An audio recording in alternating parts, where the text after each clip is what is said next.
She crashed into his life, literally, and when he saw her face, he realized she looked eerily like the woman he thought he'd already buried. Before we dive in, hit that subscribe button and drop a comment.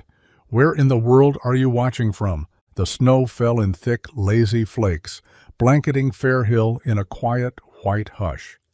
Luke Carter kept one hand steady on the wheel, the other gripping a travel mug of lukewarm coffee as his pickup rumbled down the winding back road. Rosie, bundled up in a pink coat and purple earmuffs, hummed softly in the back seat, her boots swinging just above the floor. School had been canceled due to the storm, and Luke was headed to the shop anyway. Old Mr. Halberd's truck wouldn't fix itself, and bills didn't wait for clear skies. As he rounded the curve near Hollow Creek Bridge, his headlights caught a flash of silver, skewed, half buried in a snowbank. Instinct kicked in before thought. He hit the brakes. The truck skidded slightly on the icy patch, tires crunching over the snow as he came to a stop a few yards ahead. He threw it into park, muttering a quick, "Stay put, baby," to Rosie as he opened the door and stepped out into the freezing air.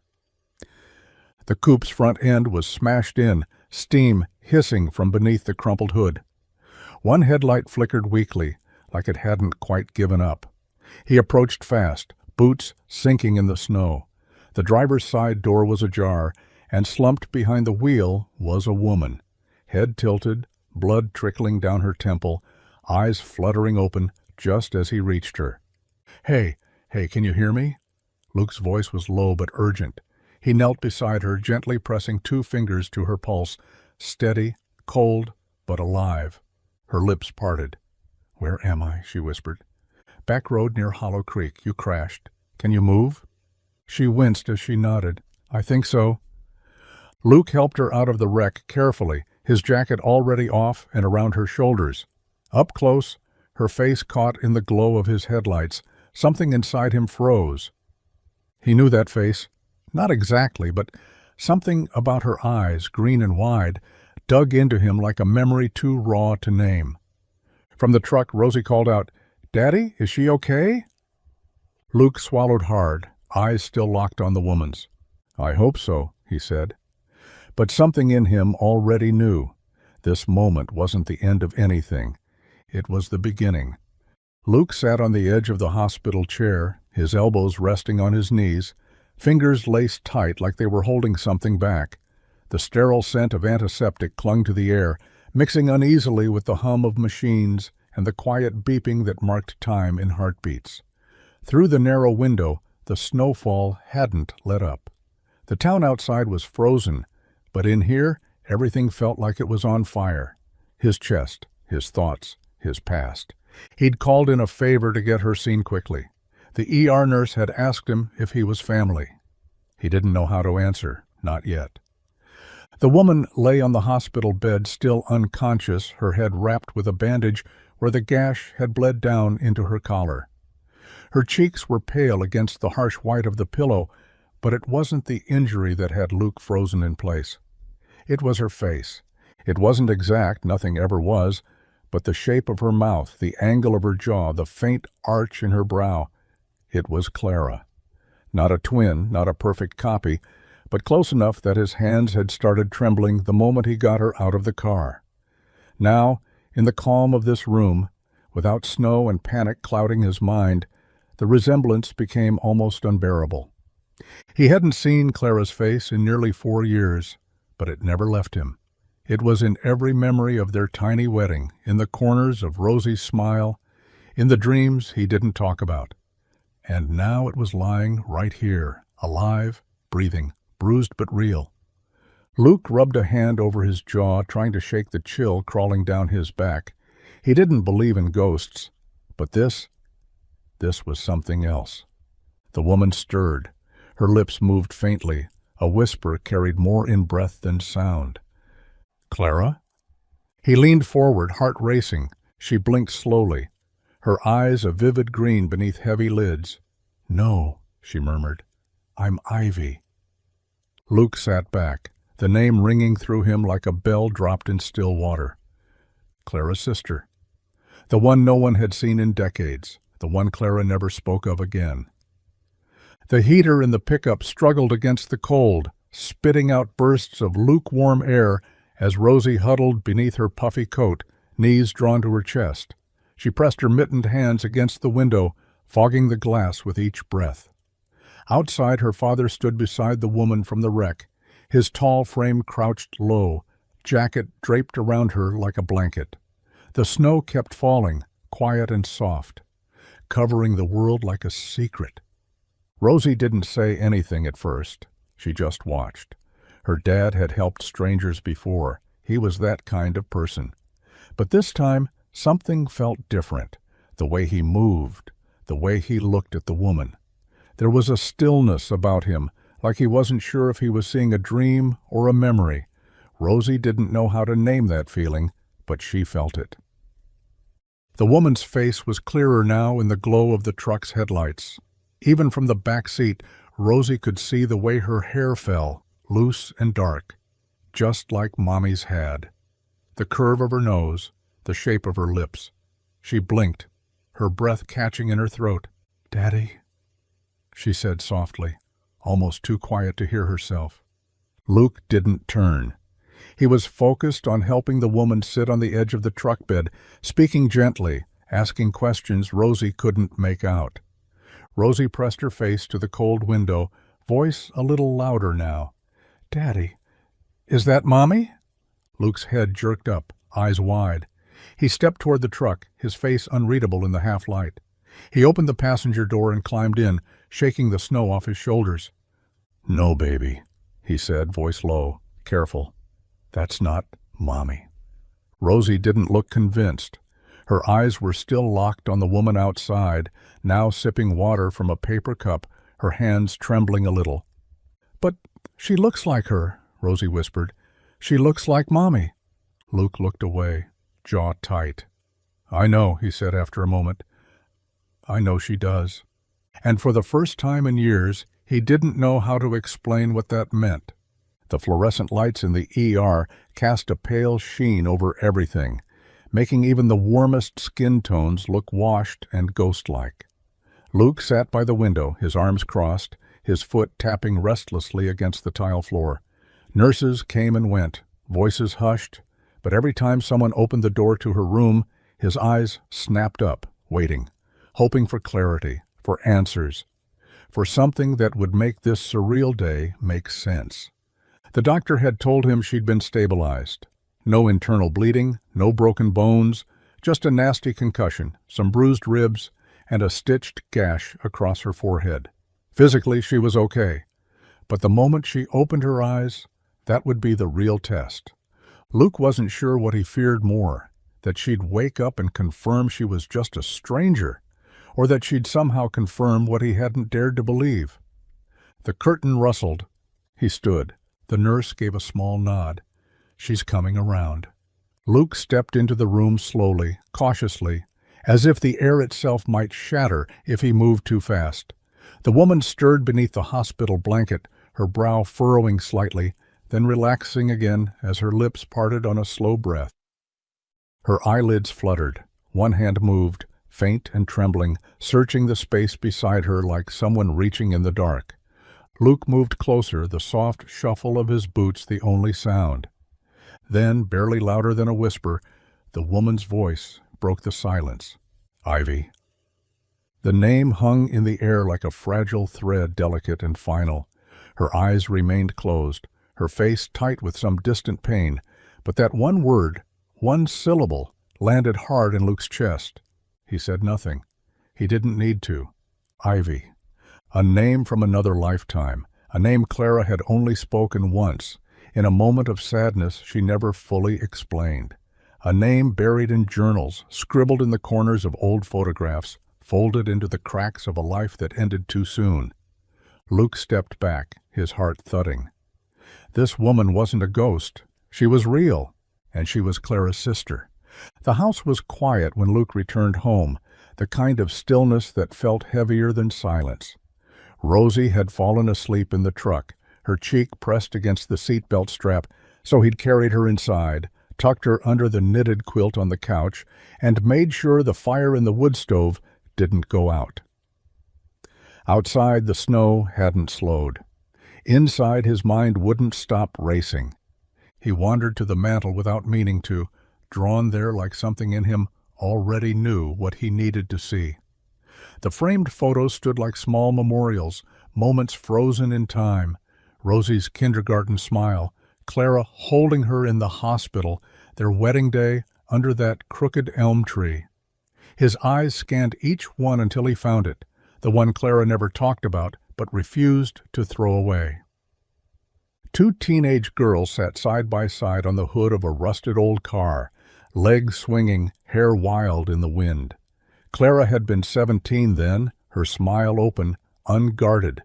Beside her was a girl with the same green eyes, the same stubborn chin, though her smile was smaller, almost hesitant. Luke picked up the frame, running a thumb along the edge of the glass. "Ivy Bennett," he murmured, as if saying the name would summon something. He hadn't thought about that photo in years. Clara had only mentioned Ivy once, maybe twice, and always in a voice that closed doors rather than opened them. "We lost touch," she'd said. "Long time ago. It's complicated." Luke had respected the distance. Everyone has pieces of their past they'd rather leave buried. But now, staring at the bruised face of a woman in a hospital bed who looked like Clara's reflection in water, he realized just how much he hadn't known. About Ivy, about Clara, about the way one decision could ripple across time and crash into a snowbank outside Fairhill. He set the photo down slowly, the glass catching the firelight. It wasn't a ghost that showed up on that road. It was a chapter he'd never been allowed to read, until now. The morning light seeped through the blinds in narrow slats, painting golden stripes across the hospital room wall. Ivy sat upright in the adjustable bed, propped by a few stiff pillows, a thin blanket pulled to her waist. The swelling on her cheek had gone down some, her voice had returned, quiet but steady. Luke brought her coffee from the vending machine. She thanked him with a small nod. "Right, Guillermo," her fingers curling tightly around the warm paper cup. They hadn't spoken much since she woke, just a few practical exchanges, shallow questions with shallow answers, but now, seated beside her in the cramped room, Luke couldn't hold it in any longer. "How did you know, Clara?" Ivy blinked, then looked away, the muscles in her jaw tightening. Her thumb ran over the coffee lid as if she needed something to do with her hands. "She was my sister," she said softly. "My real sister. We were born 2 years apart, same dad, same mom, but they split us up." Luke frowned. "Split you up?" "Our mom wasn't stable. She gave me up when I was 8. Ivy's voice didn't waver, but something behind it cracked a little. "Clara stayed. I didn't. I was passed from house to house, school to school. But I never stopped writing her. I didn't know where she was for a while, but once I found her again, I sent letters, birthday cards, everything." Luke leaned forward, brows drawn tight. She never mentioned that, not once. Ivy let out a bitter breath. "That's the thing. I thought she didn't want me anymore. I thought she got the letters and just didn't answer. After a few years, I stopped sending them, figured I was part of the life she left behind." "She kept a picture of you," Luke said quietly. "It was always on the mantel." Ivy's lips parted, her eyes glinting with something between surprise and grief. "She did?" "She never threw it away, never talked about it either." Ivy stared down at her coffee, her throat working against something unspoken. "I wanted to find her," she said. "I really did." Luke looked at her carefully. "She wanted that too," he said, even if she never said it. Luke hadn't meant to go through her things. Ivy was still asleep, her breathing slow and even beneath the soft hum of hospital machinery. He'd stopped by early with a change of clothes borrowed from the lost and found at the garage, just to make sure she had something other than a hospital gown waiting. But when he reached for her coat, folded neatly over the chair, something shifted inside the worn canvas bag beside it. A box, small and beaten up, nudged into view. It wasn't locked. It wasn't even fully closed. Luke paused, guilt already bubbling in his chest. But then he saw the corner of an envelope, yellowed with age. Clara's name scribbled across the front in looping ink. He sat down slowly and lifted the lid. Inside were dozens of envelopes, some still sealed, others tattered from being handled too many times. All addressed the same way. Clara Bennett. No stamps, no postmarks, no signs they'd ever been sent. One by one, Luke picked them up. The paper smelled faintly of old perfume and dried ink. Some were dated, 2003, 2008, 2011. The handwriting changed over time from shaky and wide-eyed to sharp and clean. Some had hearts drawn in the corners. Others looked like they'd been written in anger, words underlined 2 or 3 times in messy blue pen. He unfolded one at random. Dear Clara, I saw a girl today who looked like you. She was getting ice cream with her mom, and I wondered if you remembered when we used to do that. I don't know if this letter will find you, but I hope you're okay. I hope someone is being kind to you. Love, Ivy. Luke's throat tightened. Another letter was just 1 sentence long. Why didn't you write me back? He closed the box gently and set it on the bedside table. There were too many letters to read all at once, and frankly, he wasn't sure he could handle what they'd say. But he knew what they meant. Ivy had never stopped reaching out, even when no one reached back. And Clara had never seen any of them. The wind had eased by the time Luke pulled the truck off the main road and down the gravel path that led to the cottage. Snow still blanketed the ground, but the sun had made a weak appearance, casting long shadows through the bare trees. Ivy sat in the passenger seat, bundled in one of Clara's old jackets from the back of the closet, faded denim lined with sherpa, still carrying the faint scent of cedar and something floral. She hadn't spoken much since leaving the hospital, just watched the world pass by with quiet eyes that didn't miss much. Luke had offered to drop her at a motel. She said nothing. Then, after a long pause, he'd said, "There's a place, out near Mill Creek. No one's used it in years." And still she hadn't answered, just nodded. The cottage stood like a memory that hadn't quite faded, its roof sloped with age, the front steps sagging a little at the corners. Ivy climbed out slowly, boots crunching through the snow. Luke unlocked the door and pushed it open, the hinges groaning in protest. Inside it smelled of old wood and dust, the kind that lingered no matter how many windows you opened. A thin beam of sunlight streamed across the hardwood floor, lighting up the floating motes in the air like suspended snowflakes. The furniture was still there, weathered armchairs, a patchwork quilt over the back of the sofa, a crooked bookshelf that Clara used to rest her tea on instead of books. Ivy stepped inside, her breath catching just slightly. She ran a hand over the mantel above the cold fireplace, her fingers brushing past a candle stub and a dried wildflower in a cracked vase. "This was hers?" she asked. Luke nodded. It was their family's. Clara used to come out here when she needed quiet. She said it was the only place the noise couldn't find her. Ivy didn't smile, but something in her posture softened. "I'll take care of it," she said, "just for a little while." Luke hesitated, then replied, "Take as long as you need." And for the first time since that snow-covered road, Ivy let herself exhale. Rosie leaned against the kitchen table, her cheek resting on one arm as she poked at her cereal with the other.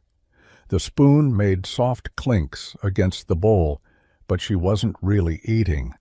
Luke moved around the kitchen quietly, rinsing mugs, frying eggs, pretending not to notice the way her eyes kept flicking toward the window. Outside, the snow was melting in slow patches. The road had cleared enough that Ivy had walked to the shop that morning, wrapped in that oversized denim jacket Clara used to love. She hadn't said much when she left, just a small wave to Rosie and a murmured promise to be back for dinner. But that was enough to stir something in Rosie's chest, something she didn't quite have words for yet. "Daddy?" Her voice was small. Luke dried his hands on a dish towel. "Yeah, Bug?" Rosie sat up, frowning thoughtfully. "Why didn't we know Aunt Ivy before?" He paused. "That's complicated." But she's Mommy's sister, right? Rosie tilted her head. Was she mad at us? No, baby, he said gently, crouching beside her. She wasn't mad. Grown-ups sometimes get lost from each other, and it can take a long time to find your way back. Rosie was quiet, chewing on her lip the way she did when something didn't feel fair. Is she staying forever? Luke exhaled slowly. I don't know. That's up to her. Rosie frowned deeper, clearly unsatisfied. Then, after a long pause, she looked down at her spoon. Do you think she could sing the lullaby Mom used to? The one with the stars and the boat? Luke's chest tightened. That song hadn't been heard in this house in years. Clara had made it up. Half melody, half whispered magic, and Rosie used to beg for it every night. I don't know if she knows it, he said quietly, but maybe we could teach her. Rosie's eyes lit up just a little. Okay. Luke smoothed her hair back gently. She's not replacing Mom, you know, but maybe she's someone new we can love. Rosie nodded, more serious than 6 should ever have to be. I think Mom would like that, she said. The night settled in slow and quiet, the kind of hush that only small towns know. A single porch light flickered above the cottage door, casting soft shadows across the snow-dusted steps. Ivy sat on the porch swing, wrapped in a thick quilt, her knees drawn to her chest, the old chains creaking gently beneath her. The stars hung heavy overhead, sharp, bright, and too honest. Luke had stayed late at the garage, closing up after a long day. When he pulled up to the cottage, he spotted her silhouette through the windshield, motionless in the dark, like she was trying not to exist. He climbed the steps without a word and sat beside her, leaving a sliver of space between them. The swing shifted slightly under the added weight, but Ivy didn't look over. I couldn't sleep, she said quietly. Luke nodded. Didn't think you would. They sat in silence, the kind that doesn't press too hard. The wind had calmed, just a whisper through the trees, and the snow had turned to icy crust where the sun had melted it earlier. Finally, Ivy spoke, her voice barely louder than the creak of the swing. I left home the day I turned 17. Luke didn't move. He waited. I had a backpack, $40, and a spiral notebook with Clara's address scrawled on the inside cover. She didn't even know I was coming. Ivy let out a bitter breath. I took the bus all the way to Hollow Bend. I was going to surprise her. Thought maybe, if I just showed up, we could start over.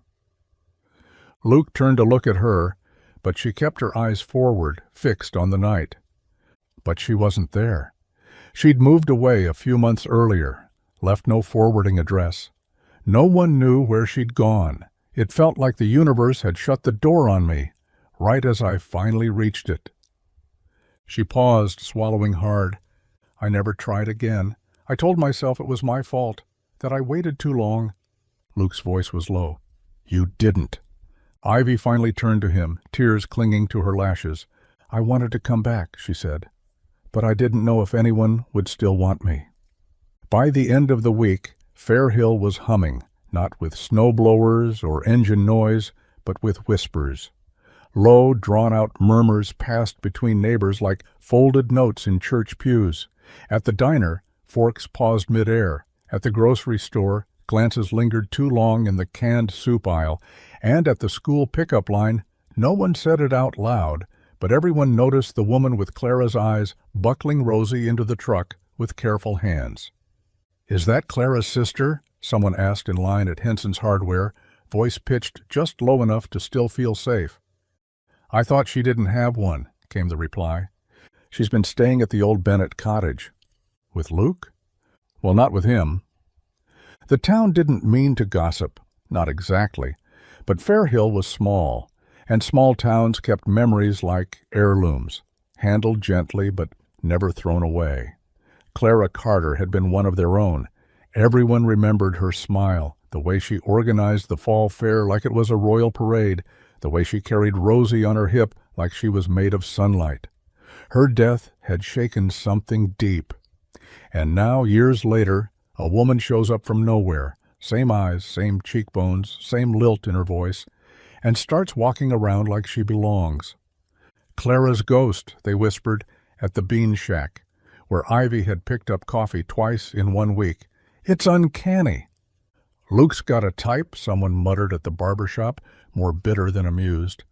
He's grieving, still is, the older crowd defended. You don't tell a man how to carry that kind of loss. But curiosity always walks faster than compassion. People started watching Luke more closely. When he filled gas at the station, when he laughed with Rosie on the sidewalk, when he stood in line behind Ivy at the bakery, and didn't say a word. No one confronted him, not yet. But the questions hung in the air like snow-heavy clouds. What's he thinking? Who is she really? And what if she stays? Luke felt it too, that weight of eyes, but he'd lived in Fairhill long enough to know something else. Eventually, they'd stop whispering, or they'd whisper louder. The knock on the garage door was hard enough to shake the front window pane. Luke looked up from under the hood of a rusted Dodge, wiping his hands on a shop rag as he stepped toward the front. He knew that knock, hadn't heard it in years, but he hadn't forgotten it. Standing there in a long black coat, collar turned against the wind, was Grant Bennett, Clara's older brother. Same sharp jaw, same deep-set glare that always made people stand up a little straighter. He'd come straight from the city by the look of it. Shiny shoes, dusted with slush, gloves tucked neatly under one arm, a scowl he hadn't earned yet pressed tight across his face. "Grant," Luke said, keeping his voice even, "didn't expect you." Grant didn't waste time. "Where is she?" Luke blinked. "Who?" "You know who. The woman pretending to be Ivy." He took a step inside, eyes sweeping over the grease-streaked walls like they offended him. "I saw the picture you posted. Rosie holding her hand like she's family." "She is family," Luke said, jaw tightening. Grant gave a dry laugh. "Clara never mentioned a twin, never once in all the years I knew her." "She wasn't a twin," Luke corrected. "She was younger, estranged. There's a difference." Grant crossed his arms. "And you just believe that? No questions asked?" Luke didn't answer. He didn't need to.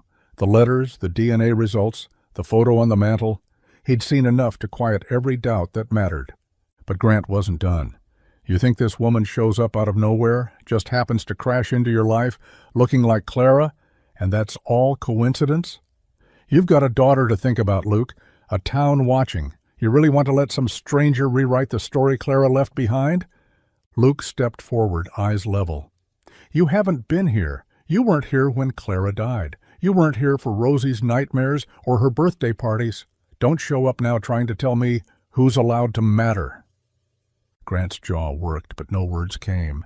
He turned to leave, but paused at the door. "Just be careful," he said quietly. "People lie, even the ones who look like ghosts." And then he was gone, leaving only cold air and questions Luke thought he'd already answered. The test kit sat unopened on the kitchen table, its sterile packaging oddly out of place among the chipped mugs and half-eaten toast. Luke stared at it like it might explode. Ivy stood a few feet away, arms crossed, eyes unreadable. Outside, the wind carried the sounds of melting snow dripping from the roof, each drop landing with a rhythm that only made the silence between them feel louder. "I'm not doing this to prove anything to you," Ivy said finally, her voice low but steady. "I'm doing it because I need to know." Luke didn't respond right away. He shifted in his chair, elbows on his knees, fingers laced together like he was trying to hold himself together from the inside out. "I believe you," he said. "I know," she replied, "but you're still hesitating." He looked up at her. "Because what if it says something different? What if it tells me I've been wrong this whole time?" Ivy's expression softened. Not pity, not anger, just a quiet kind of sadness. "Then at least we'll know. We can stop guessing, stop dancing around it." Luke picked up the box, turning it over in his hands. He'd never cared for things like this. Science packaged in plastic, answers delivered by barcode. But Ivy was right. The town was whispering, Grant was circling, and deep down even Luke had questions he didn't want to name out loud. He nodded once and stood, the legs of his chair scraping softly across the floor. "Okay." The test was simple. A swab of the cheek, 2 samples. One from Ivy, one from Clara's old hairbrush, still in the drawer after all these years, still holding a few long strands like time had left them there on purpose. When he dropped the envelope in the mailbox that afternoon, Luke didn't feel relief. He felt like he'd just let go of something sacred, fragile, and impossibly heavy. Back at the cottage, Ivy waited on the porch. When she saw him, she didn't ask if it was done. She just whispered, "Thank you," and turned back toward the fading sun. The results came in a plain white envelope, no bigger than a birthday card. Luke held it in one hand, thumb pressed against the flap, the other gripping the railing of the cottage porch like it might steady him. Ivy stood just inside the door, her breath fogging the glass, eyes locked on the envelope like it might breathe fire or vanish into smoke. He didn't open it right away. For days the town had buzzed louder. Grant's visit had poured gasoline on gossip, and suddenly the whole of Fairhill seemed to believe it had the right to know who Ivy really was. Some people had been kind, cautiously friendly. Others had kept their distance, too polite to accuse her out loud, but sharp enough with their silence. Now the answer was inside a single sheet of paper. Luke finally peeled it open and unfolded the document. His eyes scanned the lines, heart pounding, like it was trying to outrun the truth. And there it was, simple, clinical, absolute. Biological relationship, full sibling match. He exhaled, a breath that felt like it had been waiting years to be released. Ivy stepped onto the porch, watching him carefully. "You're her sister," he said softly, holding out the page. Ivy took it, her hands shaking just slightly. She read the words 3 times before she spoke. "So I'm not crazy." "No," Luke said. "You're home." The next day, word spread like wildfire. It always did. Fairhill didn't have much in the way of secrets, and someone at the post office knew someone at the clinic who had a cousin who overheard Luke say, "Confirmed." That was all it took. Suddenly, people who had avoided eye contact were offering hesitant smiles. A few stopped Ivy on the sidewalk, hands in their pockets, apologies tangled in their throats. "I'm sorry," they'd say. "We just didn't know." Ivy never got angry. She just nodded, accepting the weight of every regret with the same grace she carried since day one. And for the first time since Clara's funeral, Fairhill began to remember how to open its arms again. The fire crackled low in the hearth, casting amber shadows across the cottage walls. Ivy sat curled in the old armchair near the window, a faded quilt draped across her knees.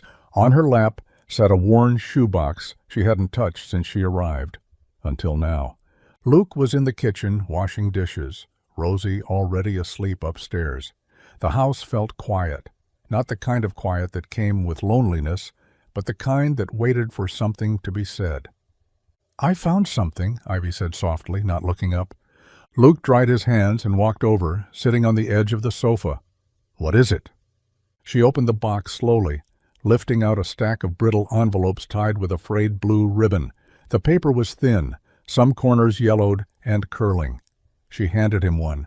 The return address was scribbled in a looping script. A women's home, a facility miles from where she and Clara had grown up. The letter inside was dated months before Ivy was born. "She gave me up before anyone even knew I existed," Ivy said, her voice thin. "Not just gave me up, hid me. Clara didn't know. My father didn't know. I was never supposed to be part of the story." Luke read the first few lines, then folded the paper carefully. "Why?" he asked, though part of him already knew. Ivy's gaze didn't leave the fire. "Shame. Our mom was 17 when she had Clara. No husband, no money. When she got pregnant again, it was too much. Another child out of wedlock would have ruined her completely in her family's eyes. So she gave me away to a private agency, told everyone she lost the baby." "Ta-da!" Luke leaned back, stunned by the weight of it. Clara never mentioned. "She couldn't. She didn't know." Ivy's voice cracked. "And I never told her. I wanted to, but how do you say, well, hey, I'm the piece of your childhood someone erased?" Luke didn't answer. He reached out and took one of the letters, holding it like something sacred. "She should have known," he said. Ivy nodded, her eyes glistening.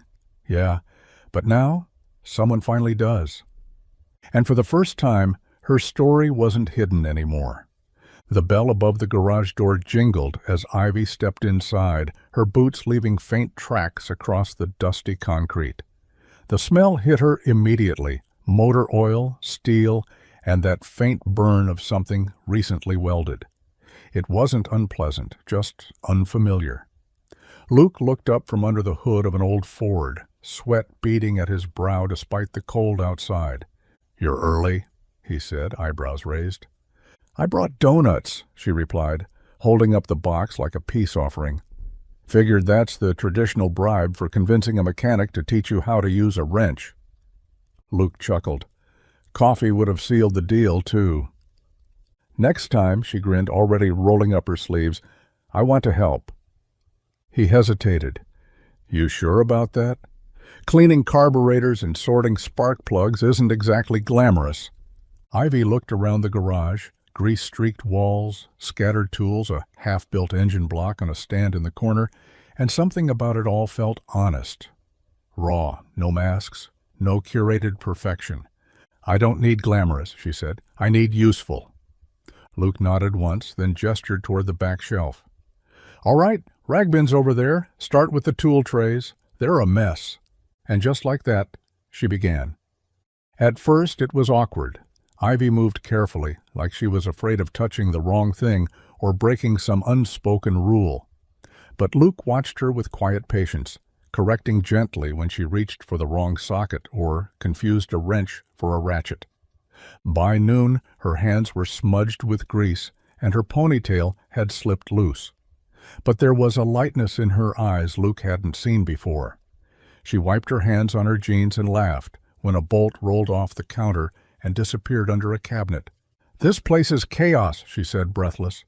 "It's organized chaos," Luke corrected. She smirked. "You sure about that?"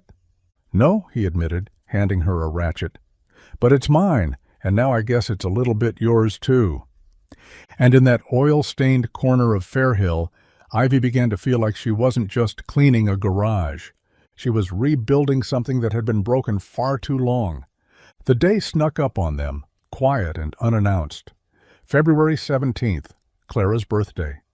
No one spoke of it at breakfast. Luke moved through his morning routine with a heaviness in his chest, the date circling his thoughts like a quiet echo. Rosie asked for syrup on her toast, but didn't smile. And Ivy? She watched both of them with eyes that already knew. By early afternoon, the shop closed early. Luke didn't explain why. He just flipped the sign and walked home in silence, Rosie's small hand wrapped in his. When they reached the house, something was different. The dining room table had been cleared, not just cleaned, cleared. No receipts, no tools, no Rosie's scattered crayons. Just a white linen cloth, a small vase of dried lavender in the center, and 3 plates set quietly in a triangle. Ivy was in the kitchen, pulling something from the oven, her sleeves rolled high and hair tied back. She didn't look up when Luke walked in, just said softly, "She liked apple pie, right? With cinnamon and a bit of lemon?" Luke paused in the doorway. "Yeah, that's exactly how she made it." Rosie peeked in. "What's going on?" Ivy turned and smiled gently. "We're remembering her today, not with tears, just with dinner and pie." That night they didn't dress up. They didn't light sparklers or sing songs, but the candles flickered as the snow fell quietly outside, and a warmth settled over the room that hadn't been there in years. They shared Clara stories, Luke talking about how she used to sing to the radio off-key on long drives, Rosie recalling the time she let her wear her wedding veil while vacuuming. Ivy listened more than she spoke. When the pie was served, no one said a word. They just ate, slow and careful, as if each bite carried a memory. Later, Luke stepped out to the porch alone for a moment, eyes on the stars. "I didn't know I needed that," he murmured. Behind him, Ivy stood in the doorway, arms crossed for warmth. "Neither did I." It wasn't a birthday celebration. It was a quiet promise she would never be forgotten. The night was soft and still, the kind that wrapped itself around the house like a thick quilt. Upstairs, Rosie was nestled under her favorite blanket, the one with the faded stars and loose stitching at the corners. The overhead light was off, but her small bedside lamp cast a warm pool of light across the room, turning her walls into a storybook glow. Ivy sat beside her on the edge of the bed, thumbing through the last few pages of The Secret Garden, her voice calm and even, the way Clara used to read, never rushing, never skipping. Rosie listened with her eyes half-lidded, her fingers curled under her cheek, soaking in every word like it mattered more than anything else in the world. Luke stood in the hallway just outside the door, arms crossed as he leaned against the frame, listening. He didn't make a sound. He didn't want to break the moment.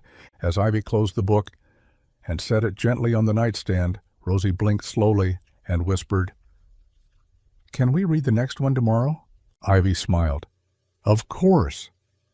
There was a long pause. Rosie reached out and tugged gently at the sleeve of Ivy's sweater. "Thanks, Aunt Ivy." The words landed so softly, Ivy almost missed them. But Luke didn't. His chest tightened as he watched from the doorway, waiting for the correction that never came. Ivy froze for just a breath, her eyes flickering with something unreadable, surprise, warmth, maybe even a hint of grief. But then she leaned down, brushed a strand of hair from Rosie's forehead and whispered, "You're welcome, sweetheart." Rosie turned over, sleep tugging her away. Ivy stood slowly, catching Luke's eyes as she stepped into the hallway. He didn't say a word, just nodded once. "Did Clara ever talk about me when Rosie was born?" she asked quietly. Luke looked down the hallway toward the room still lit with golden lamplight.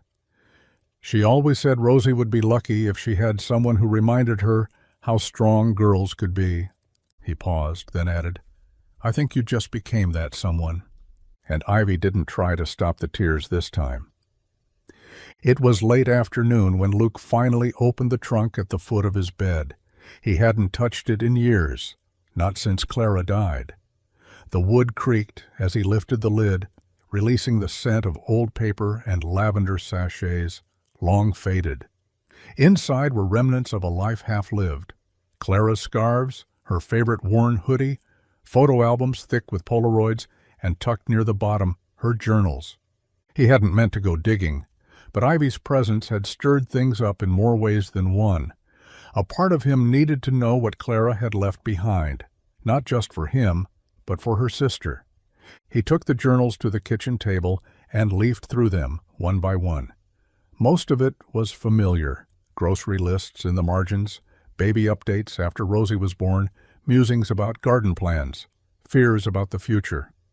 But in the third notebook, nestled between a recipe for peach cobbler and a sketch of the porch layout she never got to finish, was a folded page. Torn on one edge, handwriting sharper than usual. He unfolded it carefully. "Dear Ivy, I don't know if this will ever reach you. I don't even know where you are, but I've been thinking about you a lot. I don't know why Mom did what she did. I don't understand how we were made to grow up like strangers, but I've started asking questions. I've started digging.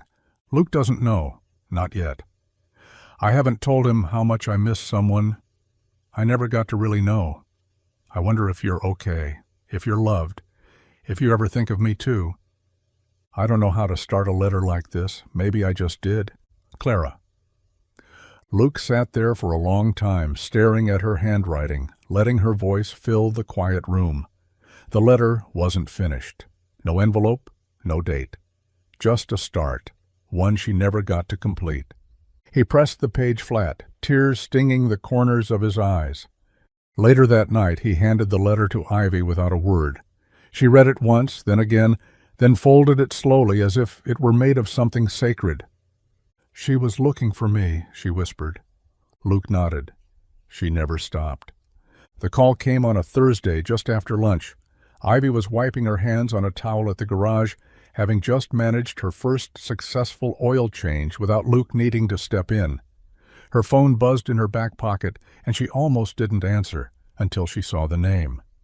Marla Redford.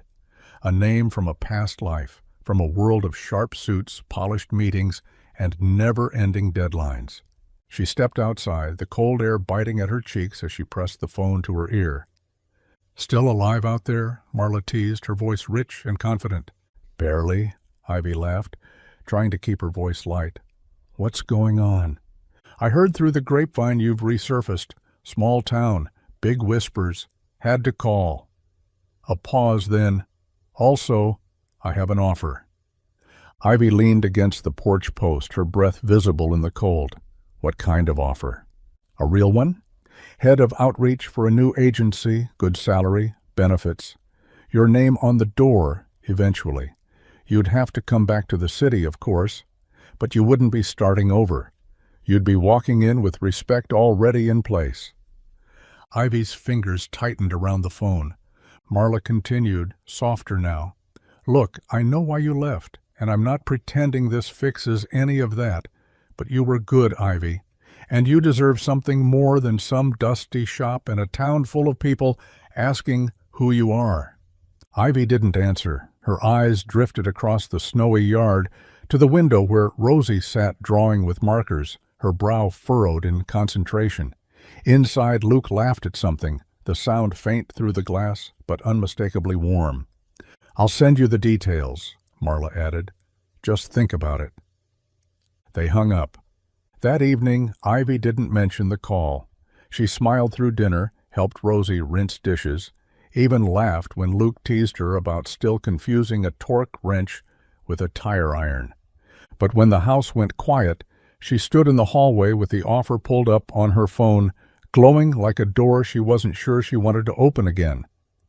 She could disappear, this time on purpose. The garage was quiet, the kind of late-night hush that made every sound sharper. Ivy stood by the workbench, wiping her hands with a rag more out of habit than need. Luke was across the room, sorting bolts into an old coffee can, but his movements were stiff, tense. "I got the offer," Ivy said finally, her voice cutting through the silence. Luke didn't look up. "I figured." She waited, but nothing more came. "Aren't you going to ask what I'm going to do?" He dropped a bolt with a sharp clang. "Do I get a vote?" That caught her. She turned to face him fully, eyes narrowing. "What's that supposed to mean?" "It means," he said, finally meeting her gaze, "you've got one foot out the door and another in this house. You help Rosie with homework, you clean up at the shop, you plan birthday dinners like you've always belonged here, but now you get one phone call and you're already gone." "I haven't gone anywhere," Ivy snapped. "I've been here. I've tried to help. I've tried to be whatever this town would let me be, whatever you would let me be." Luke stepped closer, voice low. "And what is that, Ivy? Clara's sister? Her shadow? The woman who's trying to rewrite a past that doesn't belong to her?" The words hit harder than either of them expected. Ivy's jaw clenched. "You think I'm replacing her?" "I don't know what to think," he shouted, louder than he meant to. "I look at you, and I see her. I hear Rosie laugh, and I see the way you smile, and it scares the hell out of me, because I don't know if I'm grieving or moving on, and I don't know what that says about me." Silence followed, thick and raw. Then Ivy, softer now. "Maybe it says you're human, and maybe it says we're both still figuring out how to miss the same person without losing ourselves." Luke turned away, rubbing his hands over his face. "I don't want to lose her memory," he murmured. Ivy nodded. "Neither do I." But between memory and healing, something had to give. The fever came fast. One minute, Rosie was coloring on the living room floor, laughing at Ivy's terrible knock-knock jokes. The next, she was curled up on the couch, flushed and shivering, her forehead burning beneath Ivy's hand. Luke rushed in from the garage the moment he heard Ivy call. She didn't yell, just his name, once, with a tone that sliced through the walls. He was at Rosie's side in seconds, pressing a cool cloth to her head, his pulse thudding in his ears. "She said her tummy hurt," Ivy whispered, kneeling beside them. Then she got quiet. Luke looked at her, saw the fear behind her calm. It matched his own. They moved together without words, Luke gathering medicine, Ivy drawing a lukewarm bath to cool Rosie down. She held the child's hand while Luke read the thermometer. When Rosie started to cry, it was Ivy who rocked her gently, whispering lullabies half remembered from childhood. Midnight came, then 2. Luke drifted in and out on the couch, boots still on, jacket across his chest, but Ivy never left Rosie's room. She sat by the bed, wiping her brow, reading softly from Clara's old fairy tale book. When Rosie finally dozed off, cheeks less red, breaths deeper, Ivy stayed right where she was, just watching, just protecting. Luke stood in the doorway and watched her too. Not just as Clara's sister, not as the woman who crashed into their lives and stirred up all the buried things, but as someone who belonged. He saw the way Ivy brushed Rosie's hair back from her face, the way her eyes flickered to the window at every gust of wind, the way her own fear didn't stop her from being steady. Something shifted in Luke then, quiet and powerful, because for the first time since Clara's death, he saw it. Someone sitting in that chair beside Rosie, not out of obligation or accident, but love. And it wasn't a replacement. It was something new, something whole. Snow tapped gently against the windows, falling in a lazy hush that softened the whole world outside. The garage had closed early, the roads too slick for business. Inside the cottage, a small fire crackled in the hearth and the air smelled faintly of cinnamon, left over from the tea Ivy had brewed when Luke showed up, soaked and cold, claiming his truck wouldn't start.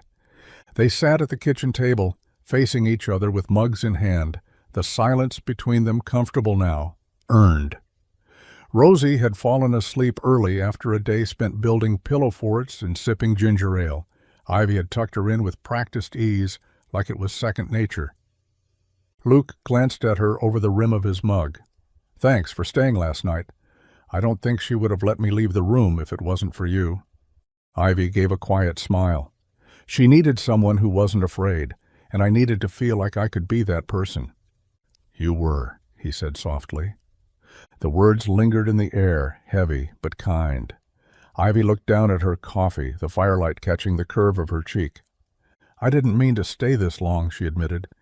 "Didn't plan to get this involved." Luke leaned back in his chair, eyes steady on her. "Would it have been easier if you hadn't?" "Maybe," she said, "but easier doesn't always mean better."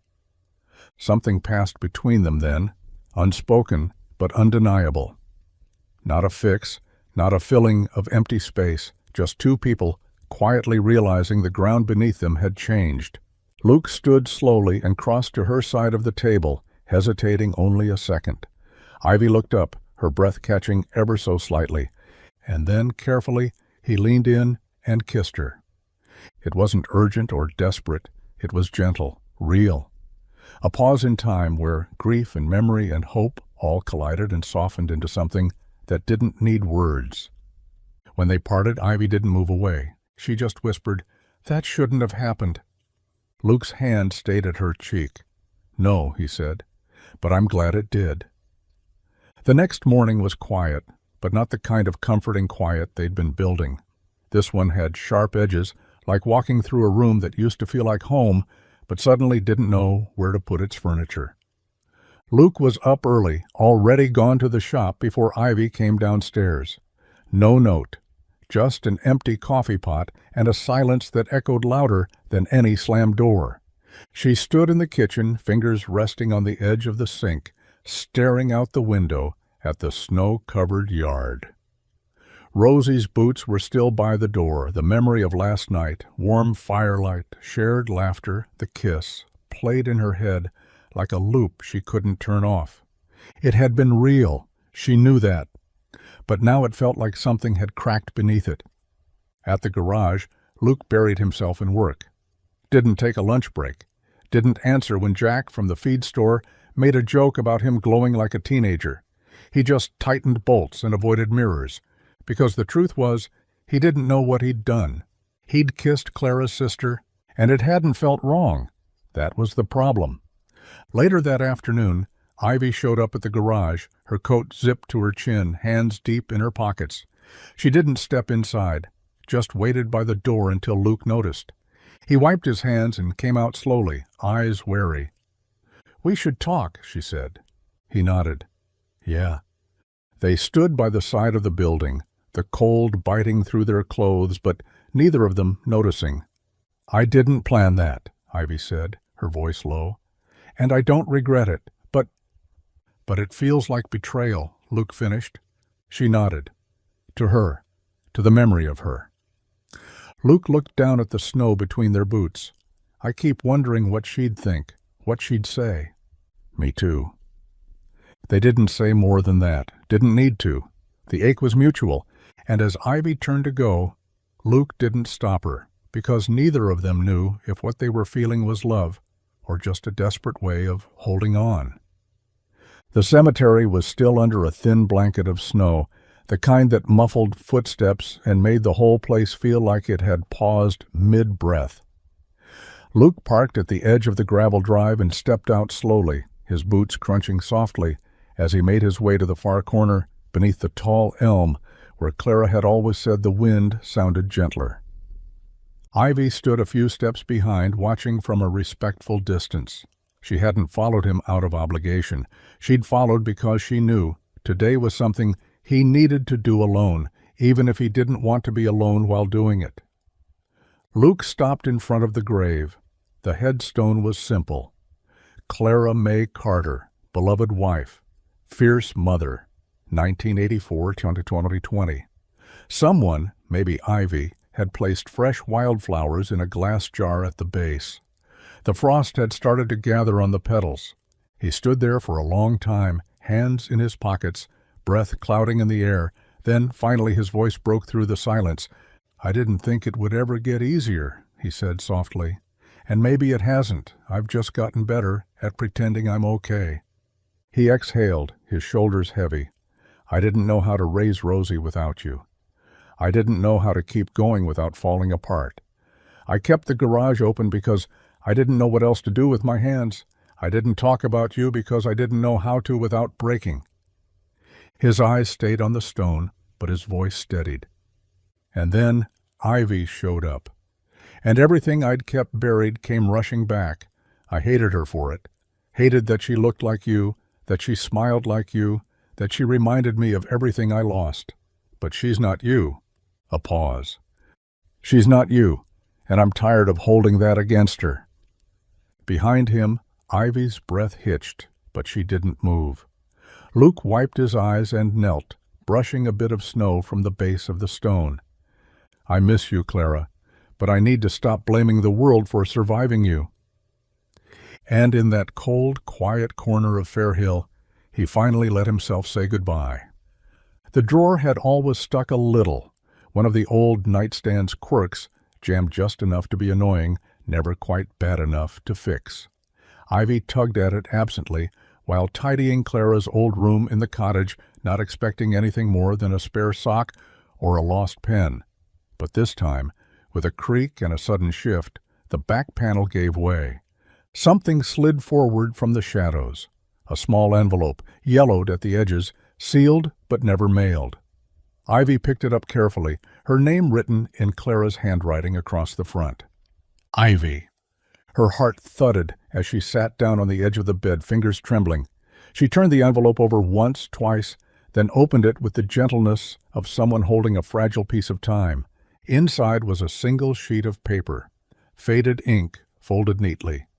The handwriting was familiar, looping and imperfect, with a few cross-outs like Clara had been searching for the right words. "If Ivy ever finds you, tell her I never stopped hoping. Tell her I looked, not as hard as I should have, but I never stopped wondering where she was, if she was safe, if she still laughed the way I remembered. I didn't tell Luke about you because I didn't know how, and I didn't tell Rosie because I was afraid it would sound like a story without an ending. I didn't want to hand her another question I couldn't answer, but if she's with you, if she finds you somehow, please tell her she was never forgotten, not even once. Clara."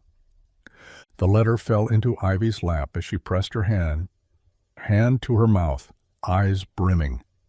She read it again and again, each word like a balm and a blade. Later, she walked into the living room where Luke sat reading, Rosie drawing on the floor beside him. Ivy didn't say anything. She just handed him the letter. Luke read it in silence, his expression unreadable until the very end. Then he looked up at her, voice barely more than a whisper. "She did want you." Ivy nodded, tears slipping down her cheeks. "She always did." The city offer sat unopened in Ivy's inbox, glowing from her phone screen like a quiet dare. A generous salary. Her own team. A corner office in a glass building that overlooked a skyline she used to dream about. The kind of offer people didn't get twice. She stared at it from the porch swing as the late afternoon sun stretched shadows across the yard. Luke was inside fixing dinner. Rosie's laughter spilled out of the kitchen as she practiced spelling words out loud, asking Ivy for help through the open window. Ivy looked at the screen once more, then finally locked the phone and set it beside her. When Luke joined her later, wiping his hands on a towel, he didn't ask about the offer. He just sat beside her, the swing creaking beneath their weight. The air between them was warm, familiar. "I got the final paperwork today," she said quietly.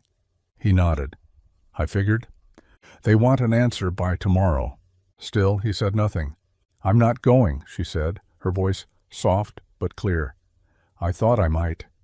I even told myself it made sense. Clean start, smart move, safe distance from everything." Luke turned to look at her, his brow tense, waiting. "But then Rosie handed me her drawing this morning," Ivy continued, "and it was me, her, and you, under a crooked little house with smoke coming out of the chimney. And above it she wrote, 'Our family.'" Luke exhaled slowly, something loosening in his chest. Ivy smiled, a sad, knowing kind of smile. "I've spent my whole life running from ghosts, from silence, from stories I didn't think I belonged in." She turned toward him fully. "I don't want to run anymore. I'd rather build something here, even if it's messy, even if it hurts sometimes." Luke reached for her hand, resting it gently in his. "This place doesn't need perfect," he said. "It just needs real." Ivy nodded, her eyes bright. "Then I'm right where I'm supposed to be." The moonlight spilled softly through Rosie's bedroom window, painting the room in silver and shadows. Ivy sat at the edge of the bed, brushing tangles from Rosie's hair with slow, gentle strokes. The little girl was quiet tonight, quieter than usual, her eyes distant, fingers picking at the hem of her pajama sleeve. "Can I tell you something?" Rosie whispered. Ivy paused, setting the brush down. "Of course!" Rosie sat up a little, clutching her favorite stuffed bear to her chest. "I had a dream last night, about Mommy." Ivy's breath caught. She leaned in gently, heart already twisting. What kind of dream? Rosie's voice was soft, like she didn't want to scare the memory away. "We were in the backyard, and Mommy was sitting on the swing. She looked like she used to, in that blue dress she wore to the fair. She smiled at me and patted the spot next to her." Ivy nodded, her own eyes misting.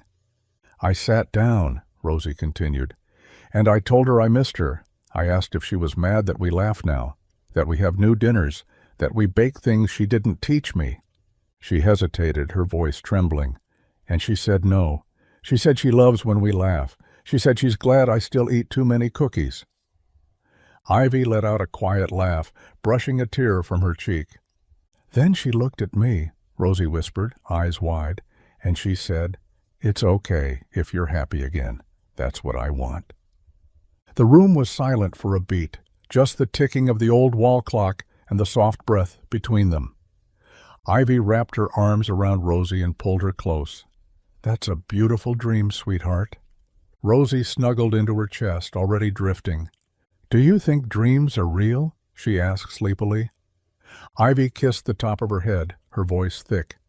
"I think the really important ones are." And as Rosie slipped into sleep, Ivy sat there in the quiet, holding Clara's daughter close, heart full of something deeper than grief, permission, peace, and maybe, just maybe, a beginning. The sky was the soft gray of early spring, the kind that hinted at warmth but still held the bite of winter in the breeze. Luke stood at the edge of the yard, hands in his pockets, watching Rosie race up and down the gravel driveway with chalk-streaked hands and a grin too wide to contain. Ivy sat on the porch steps, laughing, a smudge of pink across her cheek where Rosie had tagged her mid-drawing. It was nothing special. No grand moment, no dramatic music, just an afternoon. But something in Luke shifted. For months, he'd moved through life like someone walking underwater, everything muffled, everything heavy. Clara's memory had been like a weight around his ankle, something sacred he couldn't release without feeling like he was betraying her. And when Ivy came crashing back into his world, it had stirred everything up. All the guilt, the grief, the impossible ache of wanting something again. But standing there now, watching Ivy wipe her hands on her jeans and call out a joke to Rosie, Luke didn't see Clara's shadow. He didn't see a ghost or a stand-in or a question he still couldn't answer. He saw her. Ivy, the woman who showed up in a snowstorm, half-broken and wholehearted. The woman who stayed through the stares, the whispers, the doubt. Who didn't try to fill Clara's shoes, only made room for her own. She hadn't tried to fix him. She just stayed. Luke walked back to the porch, steps quiet, hands still tucked deep in his coat pockets. Ivy looked up as he approached, brushing hair from her face, a hint of a question in her eyes. "You okay?" she asked. He nodded, then crouched beside her, knees bent, eyes steady on hers. "I keep thinking I'm going to wake up and realize none of this was real," he said. "That this, us, is just something I made up because I missed her so much." Ivy held his gaze. "And now?" He smiled, small and certain. "Now I think I finally stopped running." He took her hand, and for the first time he wasn't looking backward. The sun dipped low behind the trees, casting long golden streaks across the porch where Ivy sat curled in a sweater 2 sizes too big, one of Luke's old flannel ones she'd stolen weeks ago and never given back. Her bare feet were tucked beneath her, and in her hands was a simple white mug, one Rosie had painted at school, slightly crooked, rim-chipped, but still usable. She tilted it, sipping slowly, then paused. Her eyes narrowed as she noticed something new printed along the bottom edge in Luke's neat handwriting. "This is home now." She blinked, smile creeping in before she could stop it. Just then, the screen door creaked open, and Luke stepped out, holding his own mug, matching in color, but clean and unmarked. "Took you long enough to notice," he said, leaning against the post, the breeze teasing a few strands of his hair. "You wrote on my mug," Ivy said. "I did." "No speech, no candlelight, no question with a question mark?" Luke chuckled. "I figured we've already answered all the hard ones." Ivy turned the mug in her hands again, tracing the letters with her thumb. It wasn't fancy, it wasn't a proposal. But it was something better, steady, real, rooted. She looked up at him, warmth in her chest that had nothing to do with the tea. "I'll drink to that," she whispered. Luke walked over, sat beside her, their shoulders brushing. No rings exchanged, no big declarations. Just 2 people, worn by the world, quietly agreeing to stop wandering. Rosie's giggles floated through the window behind them as she sorted puzzle pieces at the kitchen table. Inside was still messy. Life would still be complicated. But this was simple. They raised their mugs together in quiet ceremony. No vows, no promises carved in stone, just 2 words spoken with more meaning than most could carry. Home now? The sign went up on a crisp Saturday morning, the kind of morning where the air smelled like sawdust and something new beginning. Luke stood at the edge of the driveway, arms crossed, a wrench still in one hand from adjusting the alignment rack earlier. Ivy stood beside him, hair pulled into a messy bun, paint flecks on her jeans from touching up the front door. Rosie danced around them both, her boots thudding against the gravel as she tried to catch falling leaves like they were confetti. The wooden sign was handmade, carved by one of the town's old craftsmen, who barely said 3 words but had a gift for shaping things that lasted. It was bold but not flashy, elegant but simple, just like the people it represented. Carter and Bennett Auto. Beneath it, smaller words burned into the wood, fueled by grit, held by grace. Luke swallowed hard, his throat tight.